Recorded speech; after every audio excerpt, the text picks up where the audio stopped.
Journal africain du jour, merci de nous rejoindre. Rendez-vous que nous entamons avec la crise au Niger, peut-être du nouveau avec l'annonce du CNSP, avec l'ouverture d'un dialogue où on évoque une transition d'une période de 3 ans, feuille de route s'il en est, déclinée par le général Tiani. Quelles conséquences pour la suite? Explication Mohamed Wali Ben Chaban. Alors que les défis se multiplient et que les enjeux deviennent de plus en plus complexes au Niger, une lueur d'espoir émerge. Le président du Conseil national pour la sauvegarde de la patrie s'est dit prêt à toute initiative de dialogue pour tenter de résoudre la profonde crise qui frappe le pays de plein fouet. Je affirme ici que notre ambition n'est pas de confisquer le pouvoir. Je réaffirme aussi notre disponibilité à tout dialogue pour autant qu'il tienne compte des orientations voulues par le peuple nigérien, fier et résilient. Dans un Niger en quête de paix et de stabilité, les aspirations à éviter le chaos de la guerre sont exprimées de toutes parts dans le pays.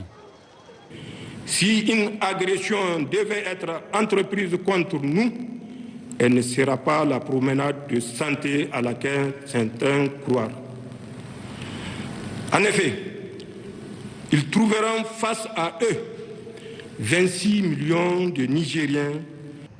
Tiani affiche une volonté farouche de poursuivre son propre programme et lancer un dialogue national pour se concerter sur une transition vers la démocratie qui ne devrait pas durer plus de 3 ans.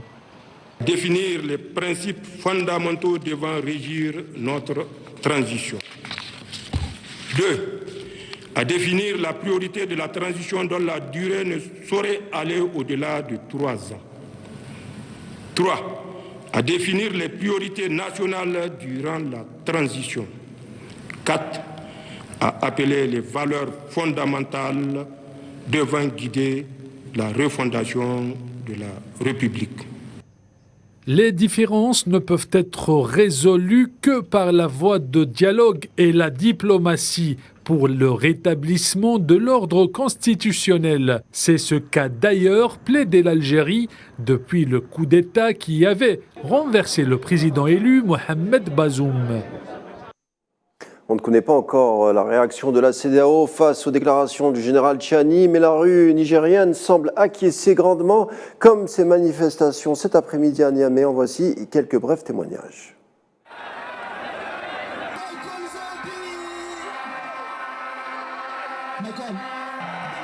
Nous sommes des démocrates, donc nous sommes pour que la démocratie continue. Mais la démocratie a été piétinée pendant 12 ans sous nos yeux. Nous avons été muselés. Le peuple ne pouvait plus s'exprimer aisément. Nous n'avons plus le droit de manifester comme aujourd'hui. Donc évidemment que nous sommes heureux. Et c'est pour ça que je suis venue aujourd'hui pour prouver que c'est la rue qui légitime le pouvoir. Le dialogue, c'est la première des choses qu'il fallait faire. Si la CEDEAO dialoguait par exemple avec le peuple nigérien, avec les autorités, on peut arranger les choses avec le dialogue.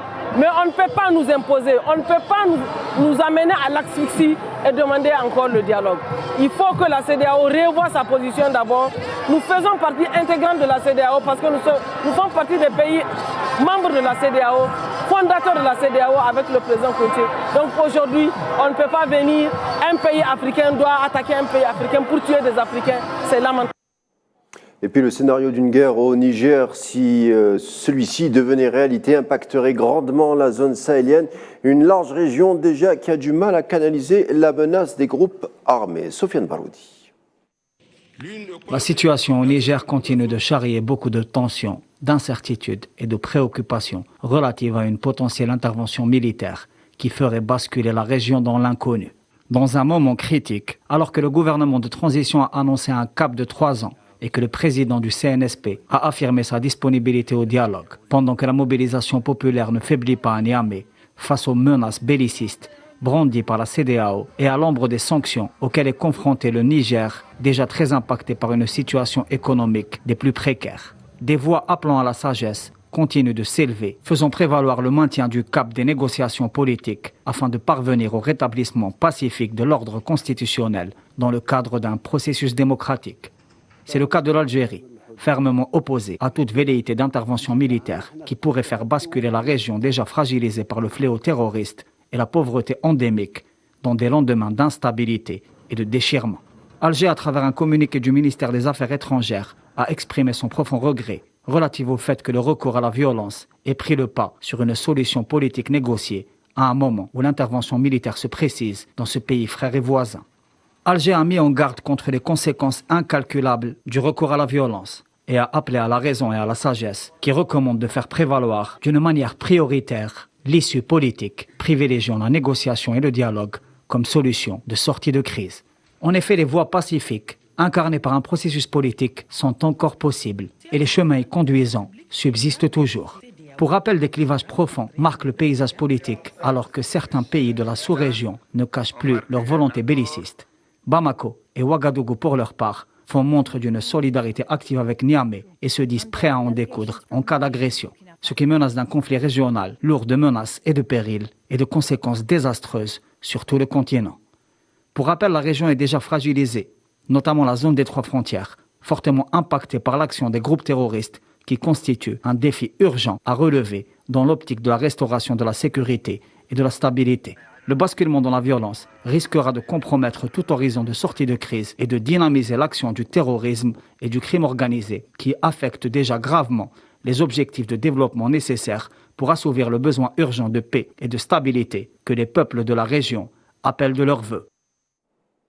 Et puis en Gambie, le président Adama Barrow a suspendu jusqu'à la fin de l'année les déplacements à l'étranger pour lui et tous ses ministres afin de résorber les dépenses publiques. Une décision annoncée par communiqué. Les réunions où la participation de la Gambie est obligatoire et les voyages à l'étranger entièrement financés par des sources externes sont exemptés de cette décision sous réserve d'une autorisation du président ou d'un fonctionnaire autorisé. Et puis au Zimbabwe, on se dirige vers les deuxièmes élections libres de son histoire, dans un contexte économique compliqué, agrémenté de graves problèmes sociaux. Parmi les 6 millions d'électeurs appelés aux urnes le 23 août prochain, une grande majorité s'attache à Dieu et prie pour le retour à la paix. Nali Menzekar. Dimanche, jour du Seigneur au Zimbabwe, pays à forte majorité chrétienne.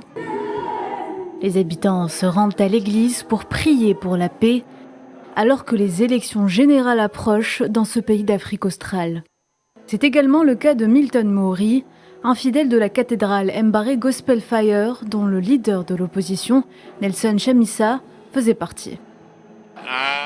Nous prions simplement pour la paix dans notre nation. Le point le plus important de notre prière, la paix doit prévaloir dans notre nation.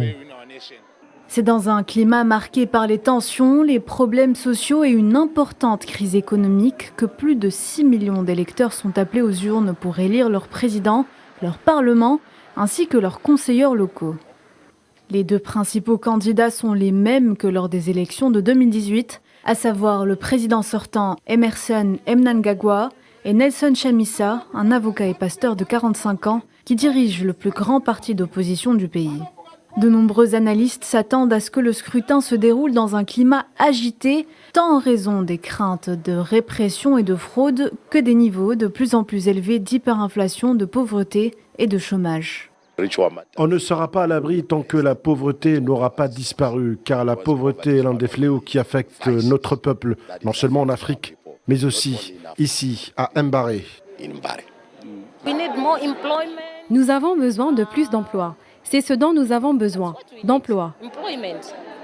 Le Zimbabwe a une longue histoire d'élections contestées et entachées de violence, et certains craignent une répétition du scénario de 2018, lorsque l'armée a ouvert le feu sur des manifestants de l'opposition, tuant 6 personnes. Voilà, ça sera tout pour l'édition africaine du jour. Merci de l'avoir suivi. Tout de suite, la météo. L'information continue sur Al 24 News.